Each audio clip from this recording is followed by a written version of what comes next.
abortion's not in the Constitution, but why shouldn't justices be asked about it? Well, it is in the Constitution. Protect life, yeah. To protect life? Okay. Should Supreme Court justices be asked about it? Yeah. Well, and why?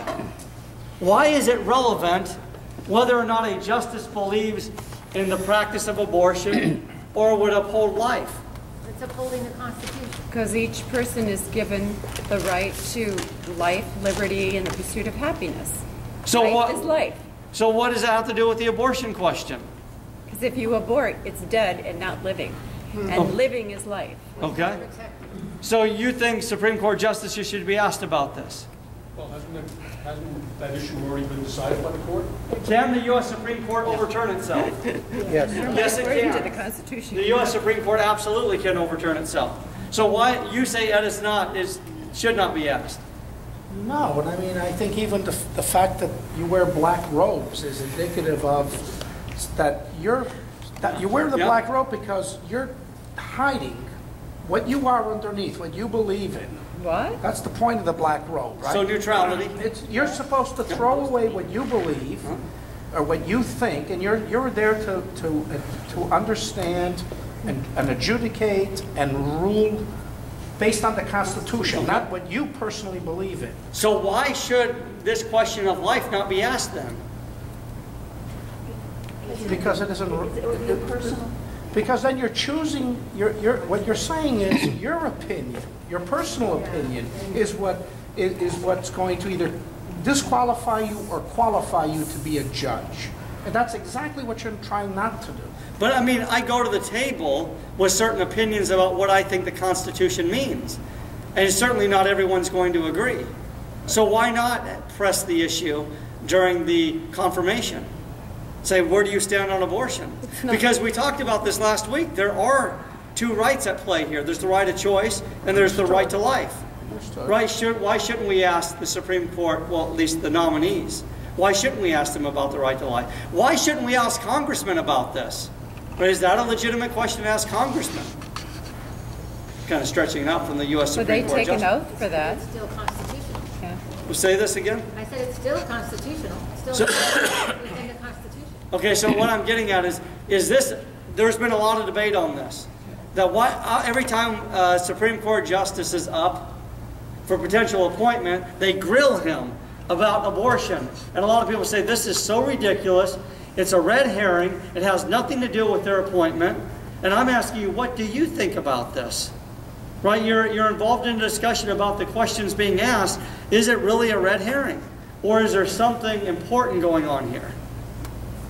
Are you suggesting that by asking that question, you're finding out whether or not the potential justice would follow the Constitution in someone's interpretation of where they stand on it? Is that what you're saying? Yeah, that's part of it. That's part of it. It's part of it. I think what I'm getting at is that question is going to tell us where he stands and which is more important, the right to life or the right to choose under these circumstances. That's what I'm saying. Right. Exactly. And I think it's a very, very good question. Think about this. The question pertaining to life is the most important question that you can ask anybody in the executive branch, legislative branch, or judicial branch. And why? Because how they see life will determine nearly every other opinion that they have with respect to their legislative power. I mean, think about this. If I don't value life, right, I see individuals as just pawns. How am I going to come out on the economic end of things? Well, if I don't value life, why in the world would I value the things that you've earned by the sweat of your brow? If I don't value life, where do you think I'm going to line up with the right to defend yourself? Right? If life is secondary, why in the world would I defend your right to bear arms? Right? If I don't value life, why in the world would I have any interest in protecting and creating a very high standard under the Fourth Amendment before individuals can come into your home? Because life and property are inextricably attached. Try and recognize where they stand on life versus choice, because it will impact nearly all of their other decisions that they make with respect to property and the protection of those things. I understand. I'm just, to me, I think that it was the decision that that life is not life Right. was the mistake. Right. Right. Absolutely. And the granting of, and therefore choice becoming more important than this Yeah. non-life. Right. And I think as individuals who want to get other individuals in there who understand and uphold constitutional principles, we want to make sure we get those people in there, and not asking the question, I think, is we're failing in our duty.